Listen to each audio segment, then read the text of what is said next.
지금 미국 CNN 본사가 발칵 뒤집혔습니다. 9.11 테러와 아프간 전쟁터를 누볐던 25년 베테랑 기자 마크 톰슨.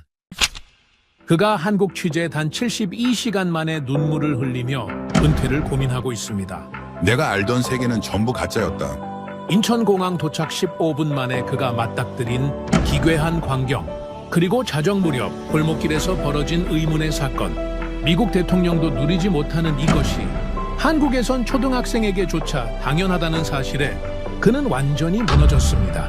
한국은 무기가 아닌 이 시스템으로 세계를 집어삼키고 있다. 베테랑 기자를 공포에 떨게 만든 대한민국 시스템의 실체, 지금 공개합니다. 시작 전에 구독과 좋아요 버튼을 눌러주시면 영상 제작에 큰 힘이 됩니다. 지금 이 이야기를 어디에서 듣고 계신지도 댓글로 알려주세요. 그럼 바로 시작할게요. 안녕하세요. 저는 마크 톰슨입니다. CNN 뉴욕 본사에서 20년째 일하고 있는 선임 국제기자죠. 제 명함에는 수석 특파원이라고 적혀 있지만 동료들은 저를 재난 전문가라고 부릅니다. 좋은 의미는 아니에요. 제가 주로 취재하는 곳이 전쟁터나 재난 현장이거든요. 2001년 9월 11일, 저는 세계무역센터 붕괴 현장에 가장 먼저 도착한 기자 중 한 명이었습니다. 먼지투성이가 된 채로 생중계를 했죠. 2005년 허리케인 카트리나가 뉴올리언스를 덮쳤을 때도 제가 갔습니다. 물에 잠긴 거리에서 일주일을 보냈어요. 2011년 아프가니스탄, 2014년 우크라이나, 2017년 시리아. 제 여권에는 위험지역 스탬프가 빼곡합니다. 20년 동안 세계의 위기를 취재했어요. 그런 제가 한국에 간다고 했을 때 동료들의 반응은 의외였습니다. 뉴욕 맨해튼 본사 편집국. 제 책상 앞에 서너 명의 동료가 모여서 키득거리고 있었어요. 마크, 한국? 거기는 전쟁도 안 나고 있잖아. 내가 갈 곳이 아닌데?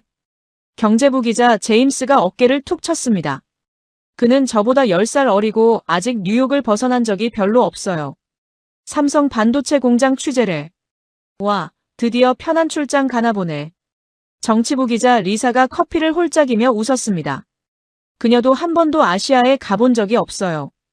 그런 사람들이 한국을 평가하고 있었습니다. 저는 대꾸하지 않았어요.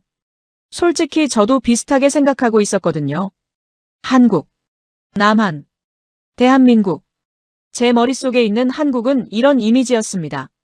북한과 휴전 중인 나라, 삼성과 현대가 있는 나라, K-팝이 인기 있는 나라, 일본과 중국 사이에 끼인 작은 나라. 그게 전부였어요. 저는 아시아를 잘 안다고 생각했습니다. 일본에는 10번도 넘게 갔어요. 도쿄 특파원과는 친한 친구고요. 중국도 베이징, 상하이, 홍콩까지 여러 번 다녀왔죠. 아시아 정세를 분석하는 기사를 수없이 썼습니다. 그런데 한국은요? 한 번도 가본 적이 없었어요. 이상하죠? 20년 경력의 국제기자가 한국을 모른다니. 하지만 저만 그런 게 아닙니다. CNN 뉴욕 본사에 한국 전문 특파원이 따로 없어요. 도쿄 특파원이 한국까지 겸임하죠. 왜냐하면 뉴스가 별로 없거든요. 북한 관련 이슈가 터질 때나 한국이 언급될 뿐이에요. 미국 언론에서 한국의 위상은 그 정도입니다. 그날 오후 편집장 데이브가 저를 불렀습니다. 마크, 중국 반도체 제재 관련해서 한국 기업들 입장을 취재해와. 일주일이면 충분할 거야. 저는 고개를 끄덕였어요. 일주일. 삼성 본사 인터뷰하고 공장 한두 군데 둘러보고 정부 관계자 만나면 끝이겠죠. 반도체 전쟁의 최전선에서 한국 기업들이 어떤 선택을 하는지, 미중 갈등 속에서 동맹과 경제 사이를 어떻게 줄타기 하는지 정리하면 될 거예요. 평범한 기사가 될 겁니다. 참, 마크. 한국 처음이지? 제가 나가려는데 편집장이 물었어요. 네, 처음입니다. 그는 묘한 표정을 지었습니다. 뭔가 말하려다가 그만둔 것 같았어요. 나가서 보면 알 거야.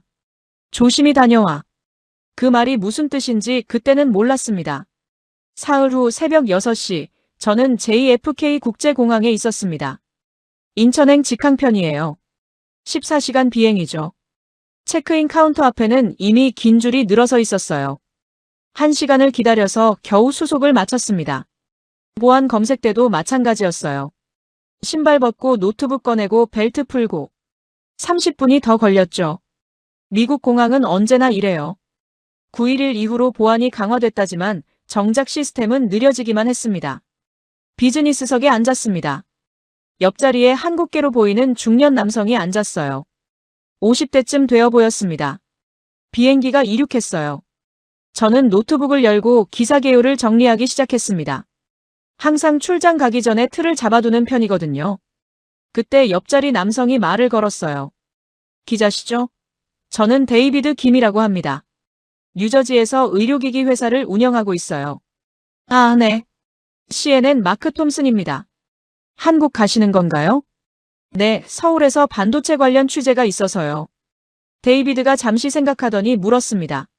한국은 처음이세요? 네, 처음입니다. 그러시군요. 그가 의미심장한 표정을 지었어요. 저는 웃으며 물었습니다. 뭔가 조언이라도 해주시려는 건가요? 저는 1년에 4대 번 한국을 오가요. 본사가 서울에 있거든요. 그래서 한국과 미국을 계속 비교하게 되는데 처음 가시면 좀 놀라실 거예요. 무엇 때문에요? 시차 때문이 아니라 시스템 차이 때문이에요. 한국은 작동하는 방식이 미국과 많이 다릅니다. 저는 무슨 말인지 이해가 안 됐어요. 좋은 의미로 이상해요. 너무 좋아서 이상하달까. 그게 더 혼란스러울 수도 있죠. 수수께끼 같은 말씀을 하시네요. 직접 겪어보시면 제 말을 이해하실 겁니다. 아, 그리고 공항에서 놀라지 마세요. 그게 시작이거든요. 14시간 동안 저는 한국 자료를 읽었습니다. 인구 5,200만 명, GDP 세계 13위, 1인당 국민소득 3만 5천 달러. 숫자들만 나열되어 있었어요. 그 숫자들 너머에 뭐가 있는지는 알 수 없었습니다. 저는 도쿄를 떠올렸어요. 2005년 처음 일본에 갔을 때가 기억났습니다. 깔끔한 거리, 정확한 전철, 친절한 사람들. 일본은 제 기대를 충족시켰어요. 한국도 비슷하겠죠. 일본보다는 조금 떨어지겠지만 나쁘지 않을 거라고 예상했습니다. 비행기가 하강하기 시작했어요. 구름 아래로 인천공항이 보였습니다. 유리로 된 거대한 구조물이 햇빛에 반짝이고 있었어요. 규모가 JFK보다 컸습니다. 비행기가 부드럽게 착륙했어요. 저는 가방을 챙기고 입국 심사장으로 향했습니다. 복도는 깨끗했고 조명이 밝았어요. 깔끔하다는 생각이 들었지만 아직 특별할 건 없었습니다. 그리고 입국 심사장에 도착했을 때 제 발걸음이 멈췄습니다. 사람들이 가득했어요. 1,000명은 넘어 보였습니다. 줄이 구불구불하게 이어져 있었어요. 저는 한숨을 쉬었습니다. 역시 JFK와 똑같군요. 14시간 비행 후에 또 한두 시간을 기다려야 하나. 피곤이 몰려왔습니다. 그런데 뭔가 이상했어요. 줄은 분명 길었는데 소란스럽지 않았습니다. 사람들이 조용했어요. 불평하는 소리도 짜증내는 사람도 없었습니다. 그냥 묵묵히 서 있었어요. 더 이상한 건 줄이 두 종류라는 거였습니다. 한쪽에서는 사람들이 웅성거리며 서로 밀치고 있었어요. 다른 한쪽에서는 조용히 스마트폰을 보거나 그냥 서 있었습니다. 안내방송이 나왔어요. 중국 단체 관광객은 3번 게이트로 이동하라고요. 아, 그렇구나. 시끄러운 쪽이 중국 관광객들이고 조용한 쪽이 한국 사람들이었습니다. 저는 그 차이를 보며 흥미롭다고 생각했어요. 하지만 아직 저는 몰랐습니다. 진짜 충격은 이제 시작이라는 걸요. 데이비드 김의 말이 떠올랐습니다. 공항에서 놀라지 말라고 했던 그 말이요. 저는 여전히 그 의미를 몰랐습니다. 하지만 곧 알게 될 거예요. 5분 후에요. 줄이 천천히 움직이기 시작했습니다. 저는 시계를 봤어요. 비행기에서 내린 지 10분이 지났습니다. JFK였다면 아직 입국 심사장 입구에도 도착하지 못했을 시간이에요. 하지만 여기서는 이미 줄의 중간쯤까지 왔습니다. 이상하네요. 생각보다 빠른데요? 앞을 봤습니다. 입국 심사대가 보였어요. 그런데 뭔가 달랐습니다. 사람이 없었어요. 아니, 정확히 말하면 심사관이 보이지 않았습니다. 그 자리에 기계가 있었어요. 자동 입국 심사 시스템이었습니다. 저도 자동 입국 심사는 알고 있어요. 미국에도 있거든요. 하지만 미국 것은 고장이 잦고 느리고 결국엔 사람한테 가는 게 더 빠릅니다. 그래서 저는 자동 시스템을 별로 신뢰하지 않아요. 하지만 선택의 여지가 없었습니다. 제 차례가 왔거든요. 기계 앞에 섰습니다. 화면에 영어로 안내 문구가 떴어요. 여권을 스캔해달라고요. 저는 시키는 대로 여권을 올렸습니다. 삐 하는 소리와 함께 제 정보가 화면에 표시됐어요. 다음 안내가 나왔습니다. 카메라를 바라봐 달라고요. 얼굴 인식이었어요. 저는 렌즈를 응시했습니다. 1초, 2초. 화면에 초록색 불이 들어왔습니다. 입국이 승인되었습니다. 좋은 하루 되세요. 끝이었습니다. 저는 멍하니 서 있었어요. 이게 끝이라고요? 여권에 도장도 안 찍고요? 질문도 없고요? 뒤에서 누군가 기침 소리를 냈습니다. 저는 정신을 차리고 앞으로 걸어갔어요. 시계를 확인했습니다. 입국 심사대에 선 순간부터 통과하기까지 30초. 30초였어요. JFK에서는 심사관이 여권을 들여다보고 질문하고 도장 찍고 그러는 데만 5분은 걸립니다. 줄 서서 기다리는 건 별도고요. 그런데 여기서는 30초 만에 끝났습니다. 저는 세관 검사장으로 향하는 복도를 걸었습니다. 아직 믿기지 않았어요. 이렇게 빠를 수가 있나요? 그때 복도 한쪽에서 뭔가가 다가오고 있었습니다. 처음에는 뭔지 몰랐어요. 천천히 움직이는 하얀 물체. 가까이 오니까 로봇이었습니다. 안내 로봇이었어요. 로봇이 제 앞에 멈추더니 화면에 제 얼굴이 나타났습니다. 그리고 영어로 말했어요. 톰슨님, 세관 신고 물품이 없으시면 초록색 통로로 이동해 주세요. 제 이름을 알고 있었습니다. 어떻게요? 아까 입국 심사대에서 스캔한 여권 정보가 실시간으로 연동된 거였어요. 로봇이 자동으로 제 정보를 받아서 안내하고 있었던 겁니다. 저는 로봇이 가리키는 방향으로 걸어갔습니다. 초록색 통로였어요. 거기에도 사람 대신 기계가 있었습니다. 셀프 세관 신고 시스템. 화면을 몇 번 터치하고 가방을 엑스레이에 올리고 끝. 누구와도 말을 섞지 않았어요. 전부 기계였습니다. 입국 심사도 기계, 안내도 로봇, 세관도 기계. 사람을 한 명도 만나지 않았어요. 이상했습니다. 보통은 사람이 안 보이면 불안하잖아요. 뭔가 문제가 생겼을 때 누구한테 물어봐야 하나 걱정되는 게 정상이에요. 그런데 여기서는 불안이 들지 않았습니다. 오히려 신뢰가 갔어요. 시스템이 완벽하게 작동하고 있다는 증거였으니까요.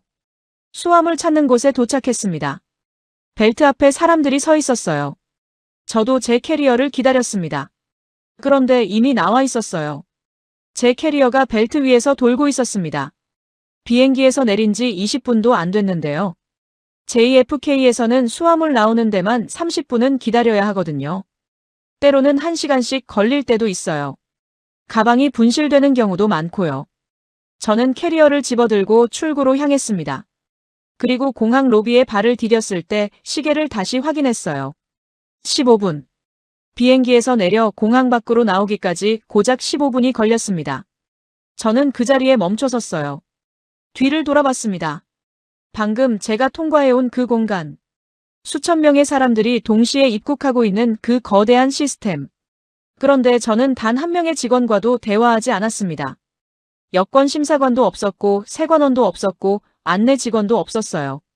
사람 대신 시스템이 움직이고 있었습니다. JFK 공항이 떠올랐습니다. 불과 14시간 전에 제가 출발했던 그곳.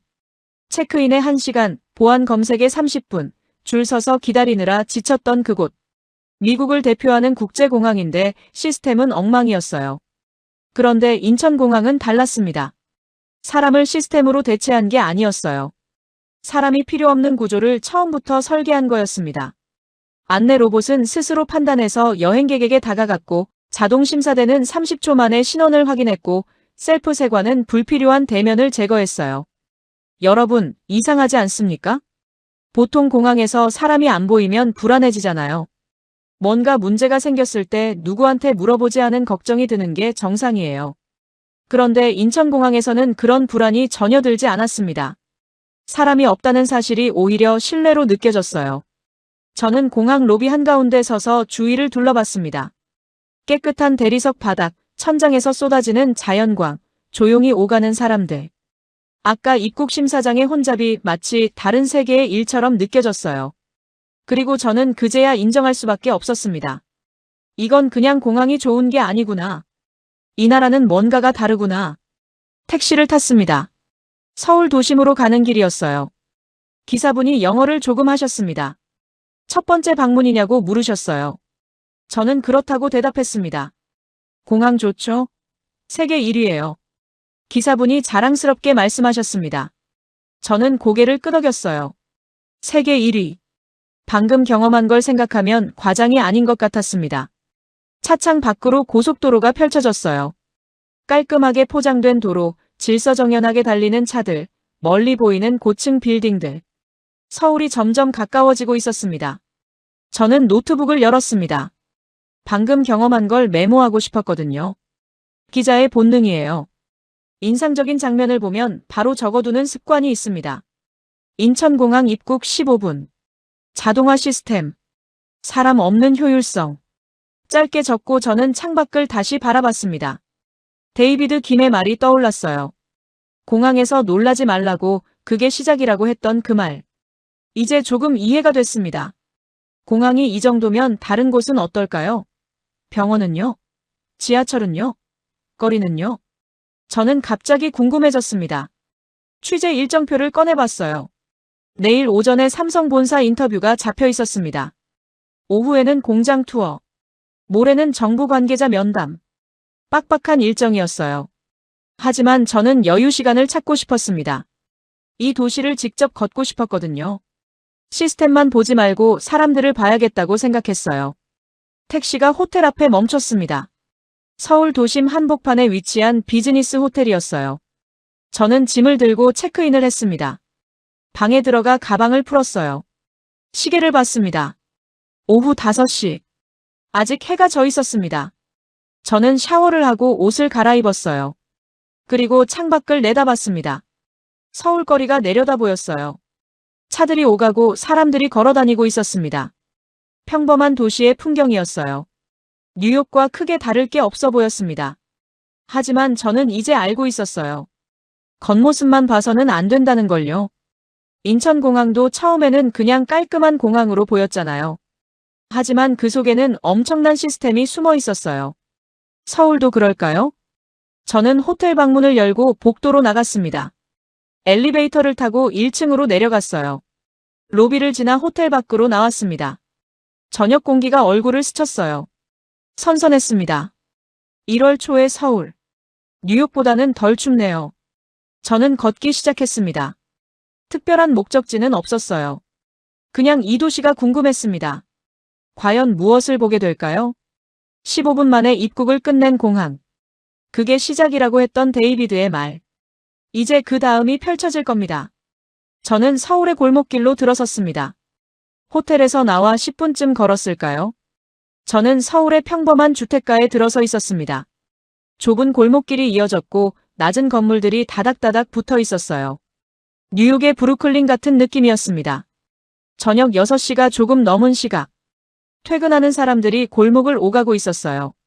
평범한 일상의 풍경이었습니다. 편의점이 눈에 들어왔어요. 저는 물을 사러 들어갔습니다. 젊은 여성 직원이 계산을 해줬어요. 2,000원입니다. 저는 신용카드를 건넸습니다. 결제가 순식간에 끝났어요. 뉴욕의 편의점과 크게 다를 게 없네요. 저는 그렇게 생각했습니다. 저는 계속 걸었어요. 골목을 빠져나오니 큰 도로가 나왔습니다. 사거리에 신호등이 있었어요. 사람들이 빨간 불 앞에서 기다리고 있었습니다. 그때 이상한 걸 발견했어요. 차가 한 대도 오지 않았습니다. 도로가 비어 있었어요. 건너가도 될 것 같았습니다. 하지만 아무도 건너지 않았어요. 모두 신호를 기다리고 있었습니다. 뉴욕이었다면 벌써 건넜을 겁니다. 차가 없으면 신호를 무시하는 게 당연하거든요. 하지만 서울 사람들은 기다리고 있었습니다. 차가 없는데도요. 초록 불이 켜졌어요. 사람들이 횡단보도를 건넜습니다. 저도 따라 건넜어요. 여전히 차는 한 대도 오지 않았습니다. 방금 우리는 아무 이유 없이 1분을 기다렸던 겁니다. 시간이 흘렀습니다. 저는 계속 걸었어요. 어느새 저녁 8시가 됐습니다. 해가 완전히 졌어요. 저는 작은 한식당에 들어가 김치찌개를 먹었습니다. 얼큰하고 맛있었어요. 식사를 마치고 나오니 밤 9시가 넘어 있었어요. 뉴욕이었다면 이제 호텔로 돌아갈 시간입니다. 특히 처음 가는 도시에서는 밤에 돌아다니지 않는 게 좋거든요. 위험하니까요. 하지만 서울 거리는 여전히 밝았습니다. 가게들이 불을 환하게 켜고 있었고 사람들이 오가고 있었어요. 저는 조금만 더 걸어보기로 했습니다. 밤 10시가 됐습니다. 뉴욕이라면 지금쯤 거리가 텅 비었을 겁니다. 상점들은 문을 닫고 사람들은 집으로 들어가죠. 하지만 서울은 달랐습니다. 여전히 사람들이 있었어요. 편의점은 환하게 불이 켜져 있었고 식당에는 손님들이 앉아 있었습니다. 이 도시는 잠을 안 자나요? 밤 11시가 됐습니다. 저는 지하철역 입구를 발견했습니다. 강남역이라고 적혀 있었어요. 계단을 내려갔습니다. 역사 안이 환하게 밝혀져 있었습니다. 사람들이 플랫폼에 서서 전철을 기다리고 있었어요. 안내 화면을 봤습니다. 다음 열차 3분 후 도착. 이 시간에도 지하철이 다닌다고요? 뉴욕 지하철도 24시간 운행합니다. 하지만 밤에는 배차 간격이 30분씩 벌어져요. 게다가 밤 지하철은 위험합니다. 취객이 많고 노숙자가 많고 가끔 범죄도 일어나요. 그런데 서울 지하철은 깨끗했습니다. 바닥에 쓰레기가 없었고 역사가 밝았어요. 사람들도 평범했습니다. 퇴근하는 직장인, 학원 끝나고 가는 학생들. 전혀 위험해 보이지 않았어요. 저는 역사를 나와 계속 걸었습니다.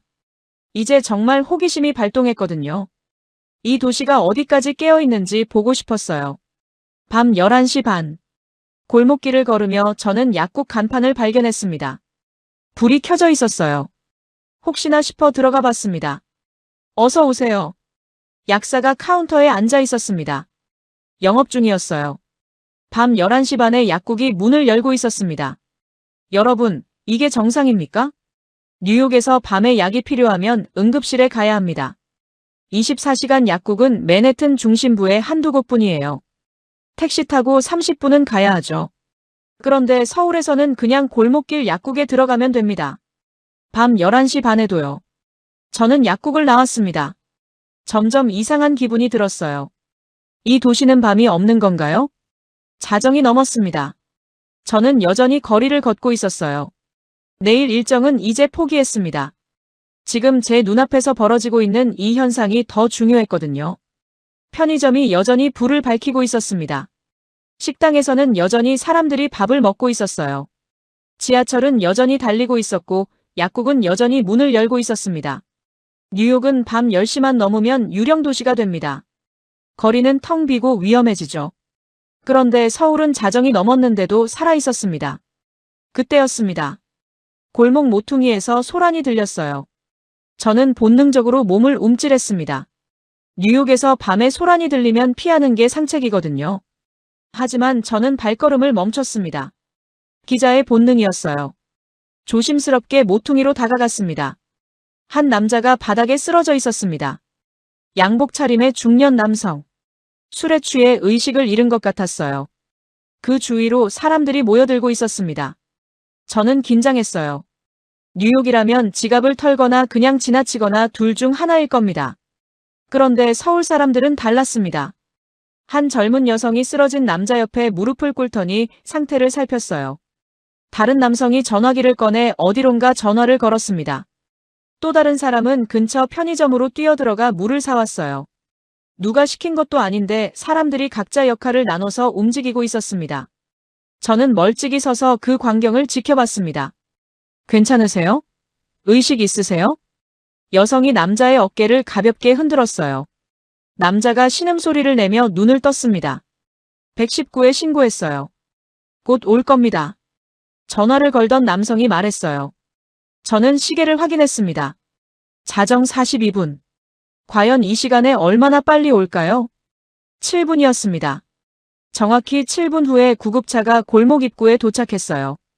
사이렌 소리가 울리고 형광조끼를 입은 구급대원 2명이 뛰어왔습니다.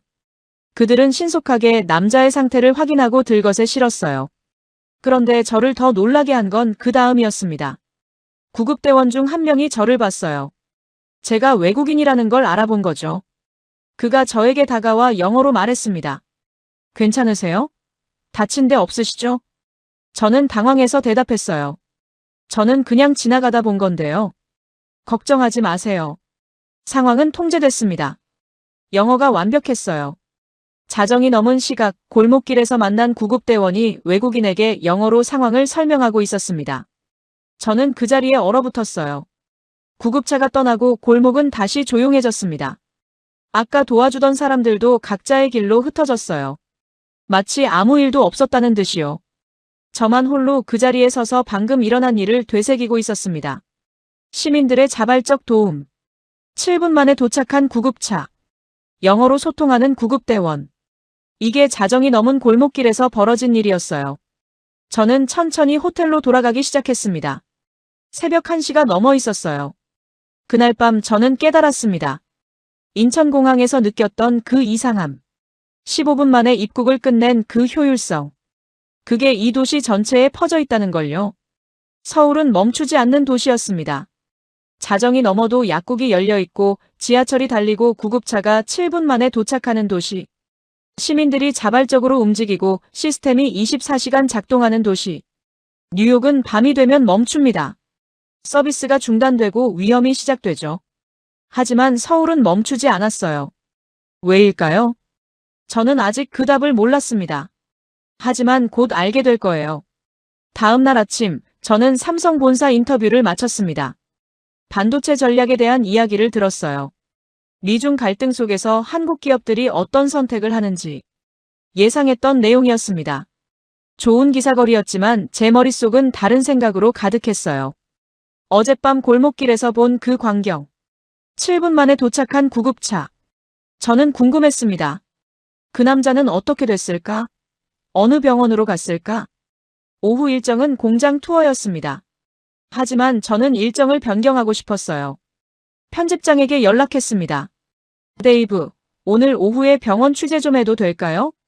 병원? 무슨 병원? 한국 의료 시스템을 보고 싶어서요. 응급 의료 체계 같은 거요. 편집장이 잠시 침묵하다가 대답했습니다.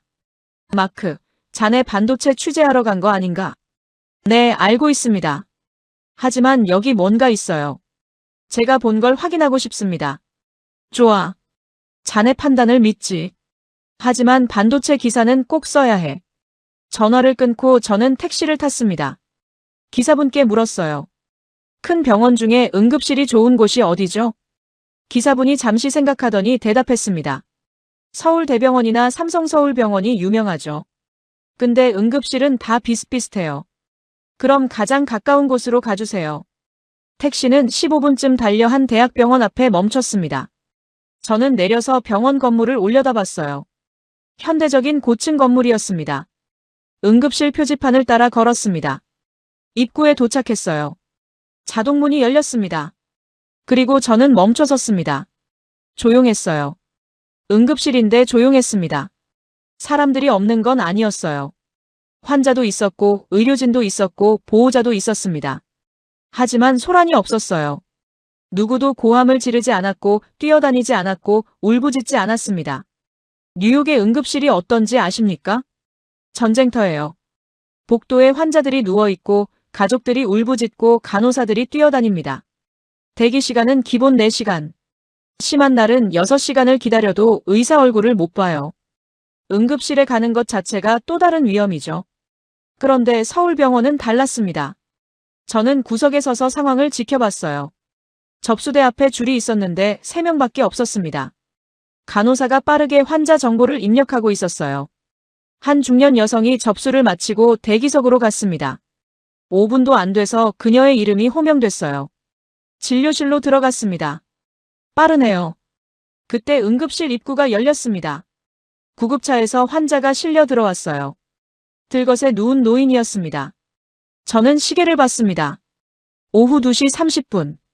구급대원들이 환자를 옮기고 있었어요. 간호사들이 다가와 상태를 확인했습니다. 의사가 나타나 지시를 내렸어요. 모든 게 빠르게 진행됐습니다. 15분 후, 저는 그 노인이 CT실로 들어가는 걸 봤습니다. 15분이에요. 병원에 도착한 지 15분 만에 검사실로 들어갔습니다. 뉴욕이었다면 접수도 못 끝냈을 시간이에요. 저는 응급실 안을 천천히 걸어 다녔습니다. 누가 제지하지 않았어요. 외국인이 응급실을 배회하고 있는데도 아무도 신경 쓰지 않았습니다. 모두 자기 일에 집중하고 있었어요. 복도를 걷다가 한방 앞에서 멈췄습니다. 문이 열려 있었어요. 안을 들여다봤습니다. 침대에 누운 환자가 보였어요. 노숙자처럼 보였습니다. 더러운 옷을 입고 있었고 머리가 헝클어져 있었어요. 하지만 의사가 그를 진료하고 있었습니다. 의사는 청진기로 심장 소리를 듣고 있었어요. 간호사가 혈압을 재고 있었습니다. 노숙자가 뭔가 말을 했는데 한국어가 아니었어요. 영어도 아니었습니다. 의사가 간호사에게 뭐라고 말했어요. 간호사가 나갔다가 통역 전화기를 들고 왔습니다. 화면에 베트남어라고 표시되어 있었어요. 의사가 통역기를 통해 노숙자와 대화하기 시작했습니다. 저는 그 장면을 보며 충격을 받았어요. 노숙자, 외국인, 아마도 불법 체류자일 겁니다. 돈도 없고 보험도 없을 거예요. 뉴욕이었다면 어떻게 됐을까요? 일단 신분부터 확인합니다. 여권 있냐고, 비자 상태가 어떻냐고, 보험 가입했냐고 물어봐요. 돈이 없으면 기본 응급처치만 하고 내보냅니다. 심한 경우 아예 치료를 거부하기도 해요. 그런데 한국에서는 달랐습니다. 신분 확인 따위 없었어요. 돈이 있는지 없는지도 묻지 않았습니다. 그냥 치료했어요. 통역기까지 준비해서요. 저는 복도 벤치에 앉았습니다. 계속 지켜보고 싶었거든요. 30분쯤 지났을까요? 한 의사가 제 앞을 지나갔어요. 흰 가운을 입은 30대 후반의 남성이었습니다. 목에 청진기를 걸고 손에는 태블릿을 들고 있었어요.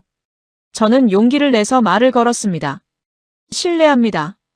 혹시 잠깐 여쭤봐도 될까요? 의사가 멈춰서더니 저를 봤습니다. 네. 아, 외국인이시네요. 영어로 할까요? 네, 감사합니다. 저는 미국에서 온 기자입니다. CNN의 마크 톰슨이라고 합니다. 아, 기자시군요.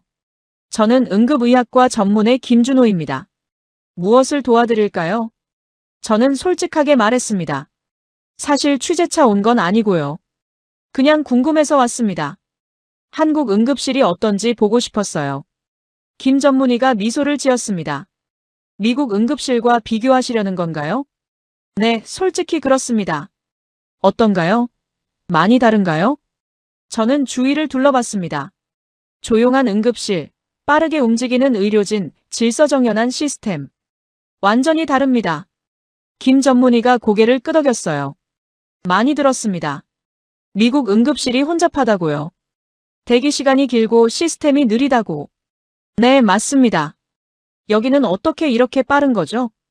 김 전문의가 태블릿을 들어 보였습니다. 시스템 때문입니다.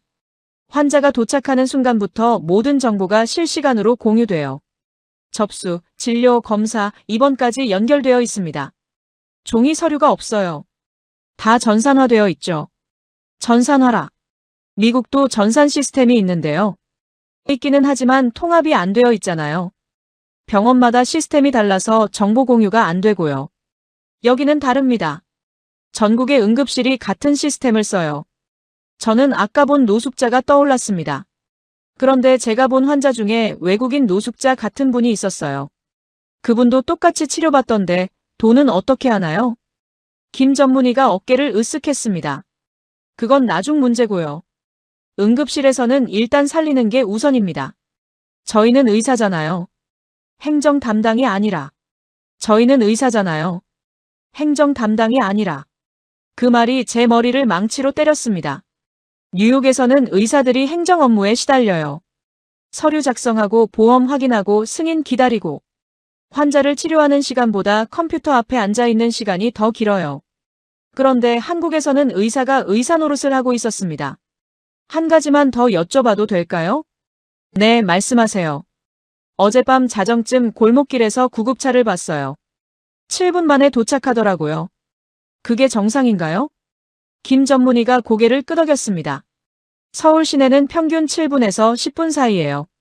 지방은 좀 더 걸리지만 대부분 15분 안에 도착합니다. 뉴욕은 평균 20분입니다. 밤에는 더 그렇군요. 여기는 119 시스템이 전국적으로 통합되어 있어서요. 가장 가까운 구급차가 자동으로 배치됩니다. 교통 상황도 실시간으로 반영하고요. 저는 할 말을 잃었습니다. 전국적으로 통합된 시스템. 실시간 정보 공유, 자동 배치. 이게 한국의 응급의료였습니다. 김 전문의가 시계를 봤어요. 죄송한데 환자 볼 시간이어서요. 더 궁금한 게 있으시면 나중에 연락 주세요. 그는 명함을 건네고 빠르게 사라졌습니다. 저는 벤치에 앉아 명함을 바라봤어요. 응급의학과 전문의 김준호. 그리고 저는 수첩을 꺼내 메모했습니다. 한국에서 의료는 계급을 모른다. 영국에서 좋은 의료를 받으려면 돈이 있어야 합니다. 미국도 마찬가지예요. 보험이 있고 없고가 생명을 가릅니다. 그런데 한국에서는 자정의 취객이나 외국인 노숙자나 똑같은 속도로 치료를 받았습니다. 계급이 없었어요. 이게 진짜 선진국이구나. 저는 그 순간 깨달았습니다. 다음 날 아침, 저는 특별한 일정이 없었습니다.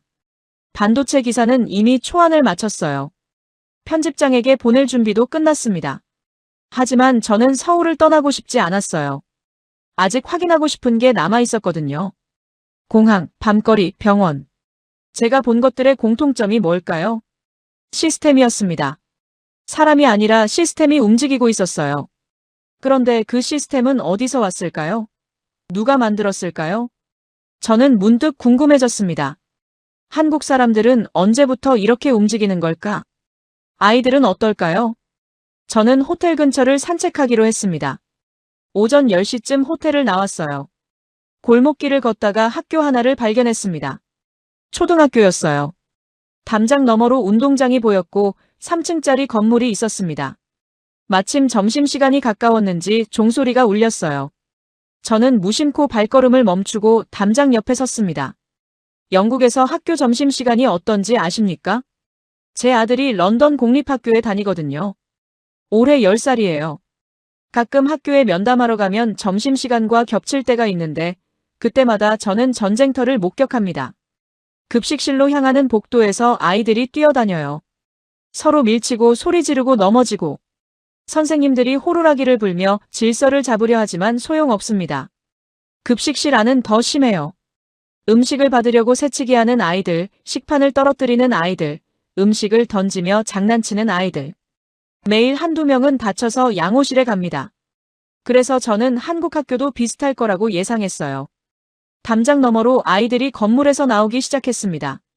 점심을 먹으러 급식실로 향하는 거겠죠. 수백 명의 아이들이 동시에 움직이고 있었어요. 그런데 소리가 없었습니다. 아이들이 걷고 있는데 뛰지 않았어요. 대화를 나누는 아이들도 있었지만 고함을 지르지 않았습니다. 그냥 조용히 차분하게 이동하고 있었어요. 저는 눈을 의심했습니다. 분명 초등학생들이잖아요. 7살에서 12살의 아이들. 세상에서 가장 통제하기 어려운 존재들이에요.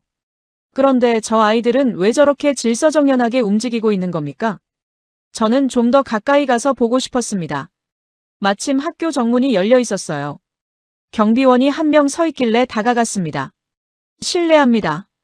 저는 미국에서 온 기자인데요. 혹시 잠깐 학교 안을 둘러봐도 될까요? 경비원이 저를 위아래로 훑어봤어요.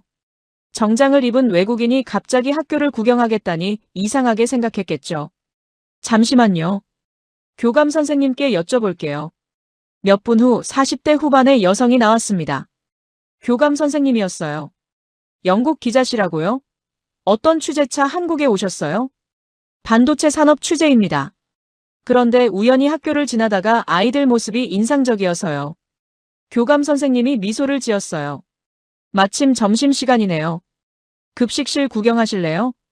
저는 고맙다고 하며 그녀를 따라 학교 안으로 들어갔습니다. 복도를 걸으며 아이들과 스쳐 지나갔어요. 아이들이 저를 보고 호기심 어린 눈으로 쳐다봤지만 누구도 멈춰 서거나 소란을 피우지 않았습니다. 그냥 고개만 살짝 돌려보고는 자기 갈 길을 갔어요. 급식실에 도착했습니다. 문을 열고 들어가는 순간 저는 또 한 번 멈춰섰습니다. 수백 명의 아이들이 있었어요. 줄잡아 400명은 넘어 보였습니다. 그 많은 아이들이 한 공간에서 밥을 먹고 있었어요. 그런데 시끄럽지 않았습니다. 대화 소리는 있었어요. 하지만 그건 웅성거리는 정도였지 소음이 아니었습니다. 누구도 소리를 지르지 않았고 뛰어다니지 않았고 장난을 치지 않았어요. 저는 배식대 쪽을 봤습니다. 아이들이 줄을 서 있었어요. 한 줄로 길게. 앞사람과 뒷사람 사이에 적당한 간격을 유지하면서요. 새치기하는 아이가 한 명도 없었습니다. 배식대 앞에서 아이들이 식판을 받았어요. 급식 아주머니가 밥과 반찬을 담아줬습니다. 아이들은 고개를 숙여 인사했어요. 감사합니다. 맛있게 먹겠습니다. 모든 아이가 인사를 하고 있었습니다. 저는 교감 선생님에게 물었어요. 저 아이들 특별히 훈련을 받은 건가요? 교감 선생님이 고개를 가우뚱했습니다. 훈련이요? 무슨 훈련을 말씀하시는 거예요? 줄 서는 것, 조용히 하는 것, 인사하는 것. 저렇게 질서정연하게 움직이려면 특별한 교육이 필요하지 않나요? 교감 선생님이 웃었어요. 특별한 건 없어요. 그냥 입학할 때부터 자연스럽게 배우는 거죠. 선배들이 하는 걸 보고 따라하고 선생님들이 가끔 알려주고. 그게 다예요. 그게 다라고요? 저는 믿을 수가 없었습니다. 런던에서는 초등학교 입학 첫날부터 점심시간 질서 교육을 합니다. 일주일 내내 급식실 예절에 대해 배워요. 그런데도 안 돼요. 1년이 지나도 2년이 지나도 아이들은 여전히 뛰어다니고 소리 지릅니다. 그런데 한국에서는 특별한 훈련 없이도 아이들이 저렇게 움직인다고요? 저는 급식실 안을 천천히 걸어 다녔습니다. 아이들의 움직임을 관찰했어요. 밥을 다 먹은 아이가 일어났습니다. 식판을 들고 반납대로 향했어요. 잔반을 분리하고 식판을 제자리에 놓고 조용히 나갔습니다. 그 뒤를 다른 아이가 따랐어요. 같은 동작을 반복했습니다. 충돌이 없었어요. 수백 명이 동시에 움직이는데 누구도 부딪히지 않았습니다.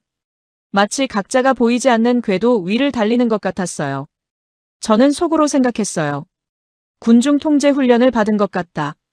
런던에서 대규모 이벤트를 취재한 적이 있습니다. 축구 경기장, 콘서트장. 수만 명의 군중이 모이는 곳에서 가장 중요한 건 동선 관리예요. 전문 업체가 수개월 동안 시뮬레이션을 돌리고 안전 요원을 수백 명 배치해야 가능한 일이죠. 그런데 한국 초등학생들이 그걸 자연스럽게 하고 있었습니다. 저는 교감 선생님에게 다시 물었어요. 선생님들이 급식실에서 아이들을 감독하나요? 저기 보시면 선생님 두 분이 계시긴 한데 특별히 감독하는 건 아니에요. 혹시 문제가 생기면 도와주는 정도죠. 저는 교감 선생님이 가리킨 곳을 봤습니다. 정말로 선생님 두 명이 급식실 한쪽에 서 있었어요. 하지만 호루라기도 없었고 소리를 지르지도 않았고 아이들 사이를 돌아다니지도 않았습니다. 그냥 서서 지켜보고 있을 뿐이었어요. 그런데도 질서가 유지되고 있었습니다. 런던이라면 선생님 6명이 있어도 저 정도 질서를 만들지 못해요. 항상 어딘가에서 문제가 터지거든요. 저는 수첩을 꺼내 메모했습니다. 이건 교육이 아니라 문화다. 교육은 지식을 전달하는 거잖아요. 수학, 과학, 언어. 그런 걸 가르치는 게 교육이에요. 하지만 제가 본 건 그런 게 아니었습니다. 집단이 어떻게 효율적으로 움직이는지를 체득한 아이들. 타인의 동선을 존중하면서 자기 목적을 달성하는 법을 아는 아이들. 명령 없이도 질서를 유지할 수 있는 아이들. 그건 교육으로 배우는 게 아니에요. 문화로 체득하는 겁니다. 저는 교감 선생님에게 마지막 질문을 했어요. 왜 한국 아이들은 이렇게 질서를 잘 지키는 걸까요? 교감 선생님이 잠시 생각하더니 대답했습니다. 글쎄요. 특별히 가르친다기보다는 그냥 한국 사회가 그렇게 돌아가니까요. 어른들이 줄을 서면 아이들도 줄을 서고 어른들이 조용히 하면 아이들도 조용히 하고 보고 배우는 거죠. 보고 배운다. 저는 그 말이 뇌리에 박혔습니다. 런던에서는 질서를 규칙으로 강제합니다. 이렇게 해라, 저렇게 해라 안 지키면 벌을 받는다. 그런 식이에요. 하지만 규칙으로 강제된 질서는 감시가 없으면 무너집니다. 선생님이 안 보면 뛰고 경찰이 안 보면 신호를 무시하고. 그런데 한국에서는 질서가 문화였어요. 아이들은 규칙을 배운 게 아니라 질서 있는 환경에서 자랐습니다. 공항에서, 지하철에서, 병원에서 질서 있게 행동하는 어른들을 보고 자랐어요. 그래서 자연스럽게 그렇게 행동하는 거죠. 저는 학교를 나서며 마지막으로 급식실을 돌아봤어요. 여전히 아이들이 조용히 밥을 먹고 있었습니다. 그리고 저는 깨달았습니다. 한국의 힘은 여기서 시작되는구나. 공항의 시스템도, 밤거리의 안전도, 병원의 효율성도 그 모든 것의 뿌리가 여기 있었어요. 어릴 때부터 집단 속에서 자신의 역할을 이해하고 타인을 배려하면서 목표를 달성하는 법을 배우는 문화. 그게 자라서 사회 전체에 힘이 되는 거였습니다. 저녁이 됐습니다. 반도체 기업 관계자들과의 저녁 식사 자리가 잡혀 있었어요. 서울 외곽의 한정식집이었습니다. 업계 사람들과의 네트워킹 자리였죠. 테이블에 6명 정도가 모였습니다. 반도체 회사 임원, 부품 공급업체 대표, 정부 출연 연구소 연구원. 그리고 한 명이 더 있었어요. 박성민 상무. 대한물류공단 소속이라고 했습니다. 물류 전문가가 반도체 업계 모임에 왜 왔을까? 저는 속으로 생각했습니다. 하지만 곧 이해가 됐어요. 요즘 전 세계적으로 공급망 문제가 이슈잖아요. 반도체 같은 첨단 산업은 특히 물류가 중요하죠. 식사가 진행되면서 자연스럽게 대화가 이어졌습니다. 저는 반도체 산업에 대한 질문을 몇 개 던졌고 그들은 친절하게 대답해줬어요. 그러다가 화제가 한국 산업의 경쟁력으로 넘어갔습니다. 한 임원이 말했어요. 마크 기자님, 한국 반도체가 왜 강한지 아십니까? 저는 솔직하게 대답했습니다. 속도 아닙니까? 한국 기업들은 의사결정이 빠르고 실행도 빠르다고 들었습니다. 임원이 고개를 끄덕였어요. 맞습니다. 속도가 중요하죠. 하지만 그게 전부는 아닙니다. 그때 박성민 상무가 끼어들었습니다. 속도라. 외국인들이 한국을 볼 때 가장 많이 하는 오해가 그겁니다. 저는 그의 말에 귀가 솔깃해졌어요. 오해라고요? 무슨 뜻입니까? 박 상무가 술잔을 내려놓고 저를 바라봤습니다. 외국인들은 한국이 빠른 이유를 경쟁 때문이라고 생각합니다. 한국 사람들이 서로 이기려고 달리니까 빠른 거라고요. 틀린 말은 아니에요. 하지만 그게 본질은 아닙니다. 그럼 본질은 뭡니까? 박 상무가 잠시 생각하더니 말했어요.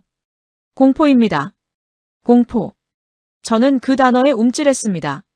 무슨 공포를 말씀하시는 건가요? 마크 기자님, 한국이 어떤 나라인지 아십니까? 70년 전에 전쟁을 겪었어요. 3년 동안 온 나라가 폐허가 됐죠. 그리고 지금도 휴전 상태입니다. 북한과의 전쟁이 법적으로 끝나지 않았어요. 저는 고개를 끄덕였어요. 한국 전쟁에 대해서는 알고 있었습니다. 그게 현대 한국 시스템과 무슨 관련이 있습니까? 박 상무가 미소를 지었습니다. 직접적인 관계가 있습니다. 아주 직접적인요. 그가 설명하기 시작했어요. 한국 군대에 PX라는 게 있습니다. 아시죠? 군인들이 물건을 사는 매점이에요. 그런데 한국군 PX는 좀 특별합니다. 전시에도 물자가 끊기지 않게 설계되어 있거든요. 전시에도요? 그게 가능합니까? 가능하게 만들었습니다. 한국 전쟁 때 물자 부족으로 얼마나 고생했는지 아세요? 총알이 없어서 싸우지 못하고 약이 없어서 부상병이 죽어가고 식량이 없어서 굶어야 했습니다. 그 기억이 군대에 남아있어요. 저는 흥미로워졌습니다. 구체적으로 어떻게 설계되어 있습니까? 박 상무가 손가락을 꼽으며 설명했어요. 첫째, 중복 경로입니다. 물자가 이동하는 길이 하나가 아니에요. 메인 루트가 막히면 대체 루트가 있고 그것도 막히면 또 다른 루트가 있습니다. 둘째, 분산 저장이에요. 물자를 한 곳에 몰아두지 않습니다. 전국에 분산시켜 놓아요. 한 곳이 폭격당해도 다른 곳에서 공급할 수 있게요. 셋째, 실시간 모니터링입니다. 어디에 뭐가 얼마나 있는지를 실시간으로 파악해요. 부족해지기 전에 보충하는 거죠. 저는 고개를 끄덕였습니다. 군사 물류로서는 이해가 됐어요. 그런데 그건 군대 얘기 아닙니까? 민간 사회와 무슨 관계가 있죠?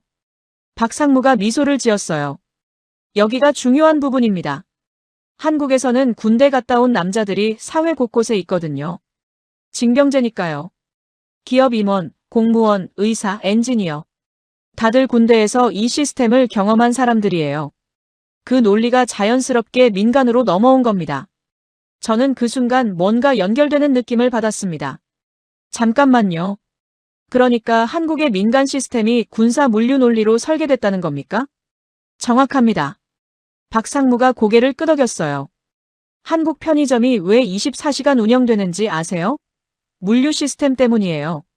전국 어디서든 6시간 안에 상품을 보충할 수 있거든요. 한국 병원이 왜 그렇게 빠른지 아세요? 의약품과 장비 공급망이 군사 수준으로 관리되기 때문이에요. 한국공항이 왜 그렇게 효율적인지 아세요? 인력과 장비 배치가 군사작전처럼 계획되기 때문이에요. 저는 충격을 받았습니다. 지난 며칠간 제가 경험한 것들이 새롭게 해석되기 시작했어요. 공항에서 15분 만에 입국 완료. 밤 자정에 7분 만에 도착한 구급차. 병원에서 17분 만에 끝난 CT와 MRI. 점심시간에 400명이 충돌 없이 급식을 받는 학교. 그 모든 게 속도 때문이 아니었어요. 공급이 끊기지 않게 하려는 집착 때문이었습니다. 저는 박상무에게 물었어요. 그러니까 한국 사회는 항상 위기를 대비하고 있다는 건가요? 네. 무의식적으로요. 한국 사람들은 대부분 인식하지 못합니다. 그냥 당연하다고 생각하거든요. 편의점이 24시간 열려 있는 게 당연하고, 배달이 1시간 안에 오는 게 당연하고, 병원에서 바로 검사받는 게 당연하다고요. 하지만 그게 당연한 나라는 전 세계에 거의 없습니다. 저는 할 말을 잃었습니다. 미국에서 뭔가가 끊기면 어떻게 되는지 아세요?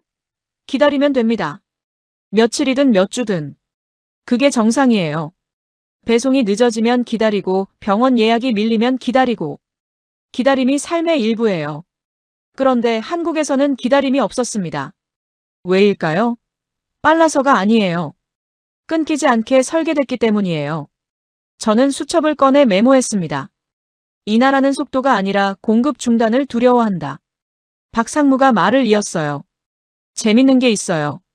한국 물류 시스템을 연구하러 오는 외국 기업들이 많거든요. 아마존, 월마트, DHL. 다들 한국에서 배우려고 합니다. 그런데 대부분 실패해요. 왜죠? 시스템만 복사하려고 하거든요. 창고 자동화, 배송 루트, 최적화 알고리즘. 그런 것들. 하지만 그게 본질이 아니에요. 한국 물류의 핵심은 사람들의 마인드셋입니다. 끊기면 안 된다는 강박. 그게 없으면 아무리 좋은 시스템도 소용없어요. 강박. 저는 그 단어를 곱씹었습니다. 미국 사람들에게는 그런 강박이 없어요. 섬나라도 아니고 역사적으로 본토가 침략당한 적이 거의 없잖아요.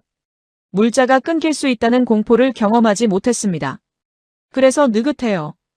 기다리는데 익숙하고 불편을 감수하는데 익숙하죠.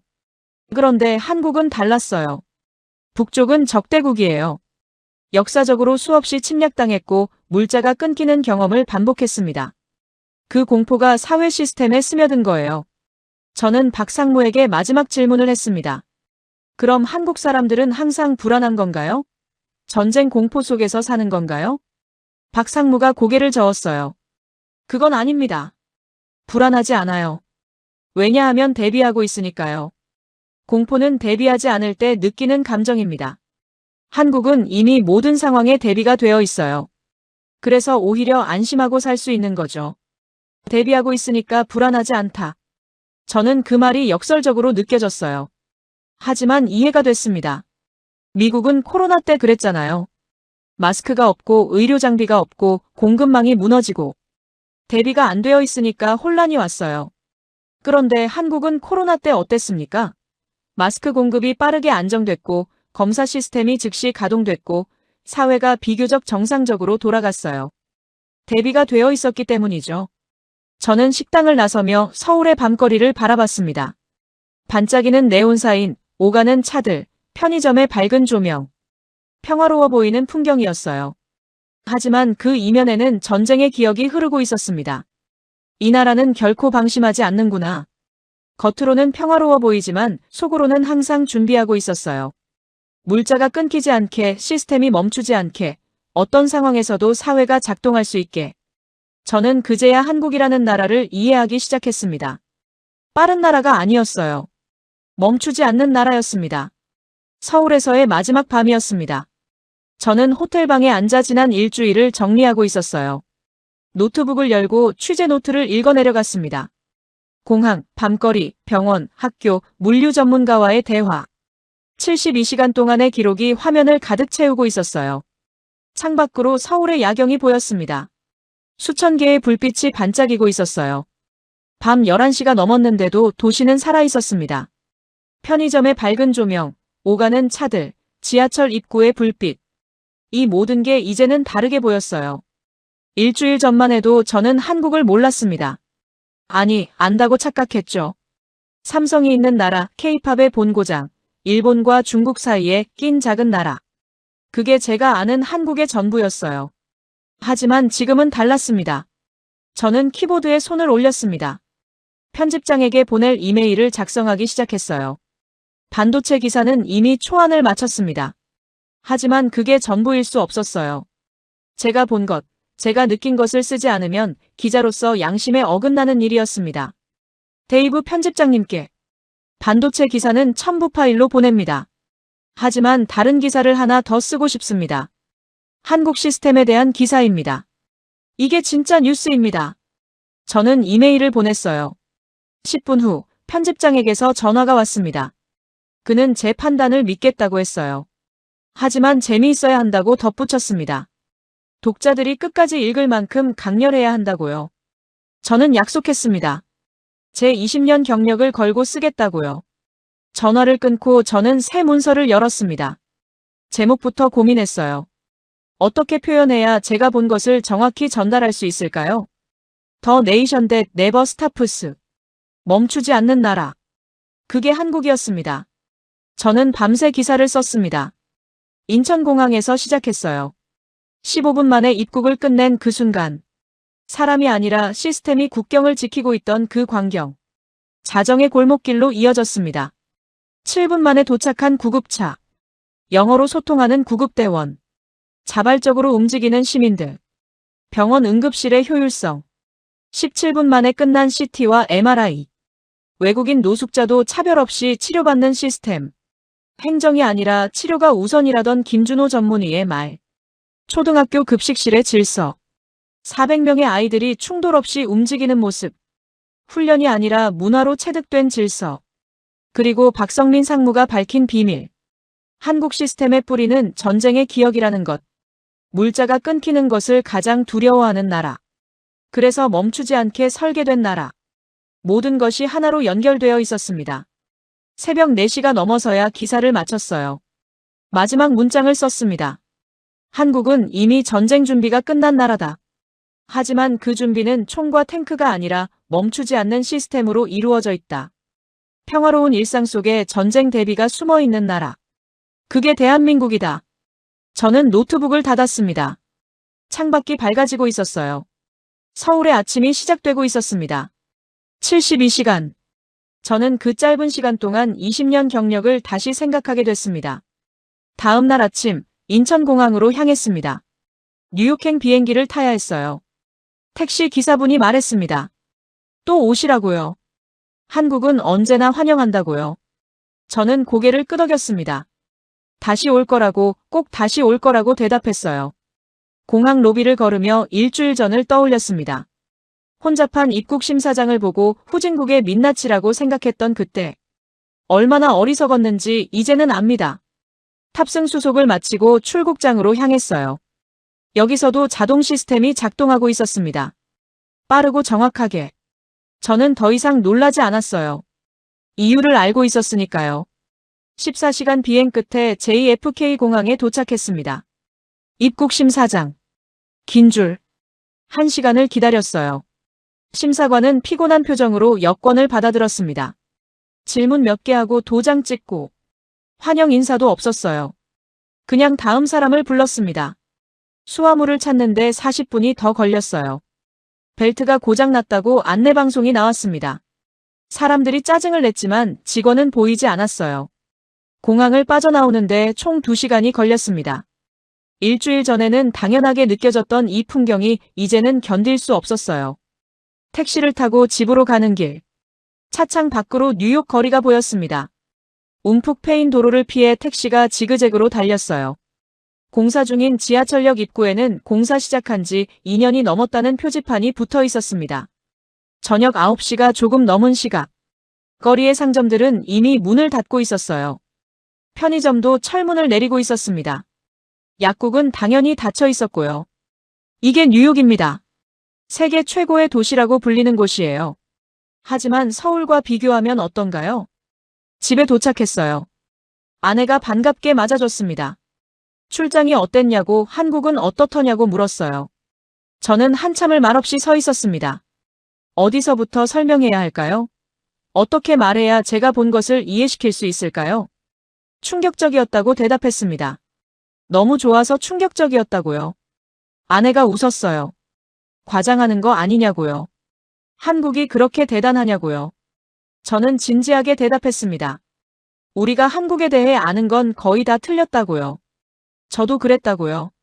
그날 밤 저는 서재에 앉아 기사를 다듬었습니다. 몇 번이고 읽고 또 읽었어요. 빠진 게 없는지, 과장된 부분은 없는지 확인했습니다. 모든 것이 사실이었어요. 제가 직접 본 것, 경험한 것, 들은 것. 하나도 과장하지 않았습니다. 다음 날 아침 CNN 본사로 출근했습니다. 동료들이 반겼어요. 한국 출장 어땠냐고 물었습니다. 저는 짧게 대답했습니다. 인생이 바뀌었다고요. 그들은 농담으로 받아들였어요. 하지만 저는 진심이었습니다. 오후에 편집회의가 있었습니다. 제 기사가 안건에 올라왔어요. 편집장이 회의실 스크린에 제 기사를 띄웠습니다. 멈추지 않는 나라 한국에서의 72시간. 회의실이 조용해졌습니다. 동료들이 기사를 읽기 시작했어요. 저는 그들의 표정을 지켜봤습니다. 처음에는 회의적이었어요. 한국? 뭐가 특별한데? 하지만 읽어내려갈수록 표정이 변했습니다. 놀라움, 의심, 그리고 인정. 한 선배 기자가 말했어요. 이거 진짜냐고요? 과장 아니냐고요? 저는 단호하게 대답했습니다. 제 경력을 걸고 쓴 기사라고요. 한 글자도 과장하지 않았다고요. 편집장이 결정을 내렸습니다. 메인에 올리자고요. 기사가 CNN 웹사이트 메인 페이지에 올라간 건 그날 저녁이었습니다. 3시간 만에 조회수가 10만을 넘었어요. 6시간 만에 30만. 다음 날 아침에는 100만을 돌파했습니다. 댓글이 폭발했습니다. 과장이다. 거짓말이다. 한국 정부한테 돈 받았다. 그런 비난도 있었어요. 하지만 더 많은 댓글은 달랐습니다. 저도 서울 가봤는데 진짜 그래요. 미국이 정말 배워야 합니다. 우리는 왜 이렇게 못하죠? 한국에 이민 가고 싶어요. 그리고 한국에 살고 있는 외국인들의 댓글. 이 기사가 제 경험을 정확히 표현했다고요. 한국을 떠나면 다른 나라에서 살 수 없을 것 같다고요. 일주일 동안 기사는 CNN 메인 페이지 톱에 올라 있었습니다. 다른 언론사들도 다루기 시작했어요. 뉴욕타임스, 워싱턴 포스트, BBC. 모두가 한국에 주목했습니다. 한 달 후 편집장이 저를 불렀습니다. 서울 특파원 자리가 비었다고 했어요. 최소 2년은 있어야 하는데 관심 있냐고 물었습니다. 저는 1초도 망설이지 않았습니다. 가겠다고 대답했어요. 2년이 아니라 5년도 괜찮다고 했습니다. 아니, 10년도 괜찮다고요. 편집장이 웃었어요. 한국이 마크를 완전히 바꿔놨다고요. 맞습니다. 완전히 바뀌었어요. 저는 인정했습니다. 집에 돌아와 아내에게 말했습니다. 서울로 가야 한다고요. 특파원으로 발령받았다고요. 아내는 놀랐지만 이해해줬어요. 제 눈빛을 보고 알았다고 했습니다. 이미 결정한 거라고요. 우리는 짐을 싸기 시작했습니다.